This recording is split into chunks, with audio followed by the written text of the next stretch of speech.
volta destes pronunciamentos do Luiz Inácio Lula da Silva e queremos saber de si, Issao, qual é a sua análise à volta destes pronunciamentos e das reações também que o mesmo já está a causar? Sim, Dorvaldo, vamos tentar começar por enquadrar o termo persona non grata, né, para, enfim, os não entendidos poderem perceber em que situações é que se utiliza do ponto de vista da Convenção de Viena sobre Relações Diplomáticas de 61, no seu artigo 9. Este termo usa-se muito geralmente para os diplomatas que se encontram no território do Estado receptor, quando um agente diplomático, o chefe da missão, qualquer funcionário diplomático, com a categoria de diplomático, seja entendido como sendo não mais bem-vindo no território do Estado receptor. E, de regra geral,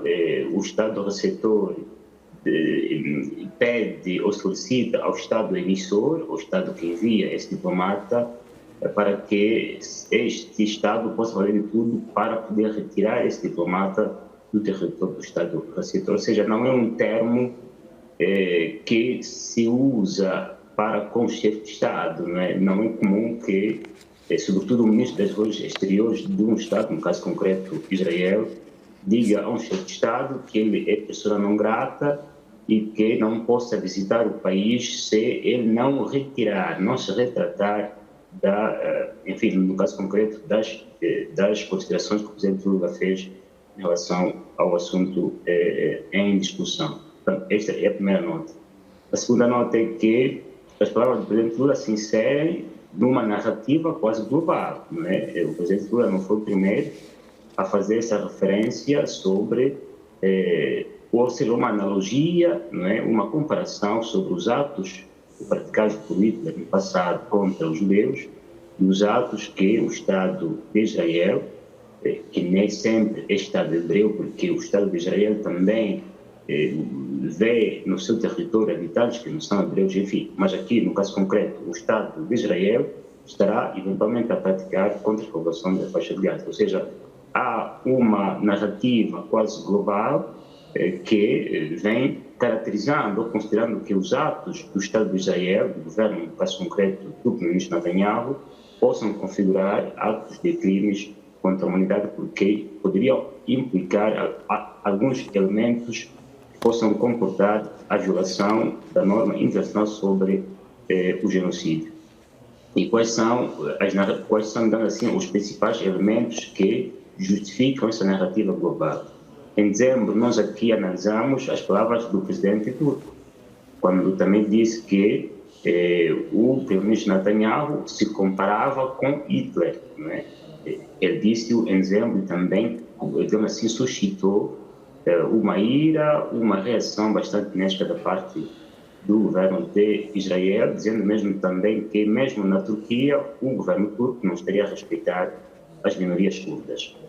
Em relação ao comunicado concreto da União Africana, ou seja, nas palavras do presidente Faki,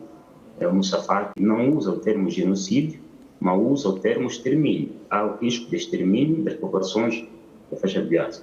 E também as palavras do presidente em fim de missão da União Africana, que, enfim, congratulou-se com o caso apresentado pela África do Sul no TJ, também disse de que há riscos de que Israel se irá cometer atos de genocídio na faixa de Gaza. Mas estes são alguns dos exemplos dos líderes mundiais que estão a colar os atos do governo de Israel na faixa de Gaza no que toca às vítimas civis, não é? Depois deverão ser contados por uma comissão especializada, no que toca às vítimas civis que possa eventualmente cometer atos de genocídio. E depois, uma grande narrativa é a que a Corte de Haia estabeleceu, né? Numa das resoluções que adotou, no caso, a África do Sul e Israel, ele apela a que Israel faça de tudo para evitar o cometimento de atos de genocídio na faixa de Gaza. Ou seja, o presidente Lula só se inseriu nesta corrente, aliás, o facto de ter dito essas palavras à margem da Cimeira da União Africana, insere-se nesta corrente mundial, de líderes mundiais, uns falam de forma mais clara, outros dizem nos bastidores, dizem que Israel estaria a cometer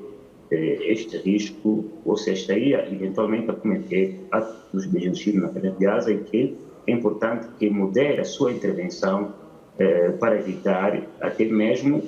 ou seja, para não criar até provas concretas, porque há esse risco que ele mais vai para frente, mais atos vai praticar, sobretudo agora em Rafah, onde há a maior concentração dos refugiados, mais atos praticar possa mesmo incorrer no cometimento de crimes contra a humanidade. Agora, se o presidente Lula é o primeiro a ser considerado como pessoa não grata, então também Israel deverá eventualmente atribuir esta categoria a todos os outros líderes mundiais que assim o pensam e assim o dizem, porque se não fizer, também estaria a criar aqui atos quase que de seleção na atribuição desta categoria de pessoas não gratas e que não podem visitar o Estado de Israel. Em todo caso, Israel precisa também de aceitar as críticas e até de deixar de pensar que quem pensa contrário ao seu ato seja um antissemita. Não, nem tudo é antissemitismo, porque se é verdade que eles dizem que há uma banalização da utilização do Holocausto no que toca às ações que estão acontecendo na faixa de Gaza, também não se pode negar aqui que a colocação, digamos assim, a comparação de qualquer intervenção, de qualquer opinião contrária à intervenção de Israel na faixa de Gaza ser conotada como antissemitismo também leva à banalização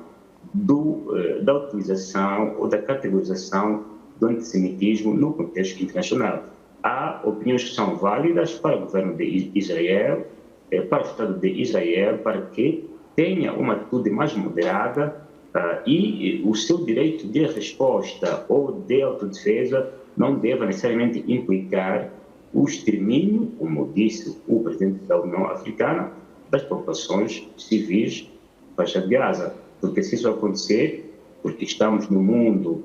que se compõe de regras internacionais, isso de facto pode mesmo configurar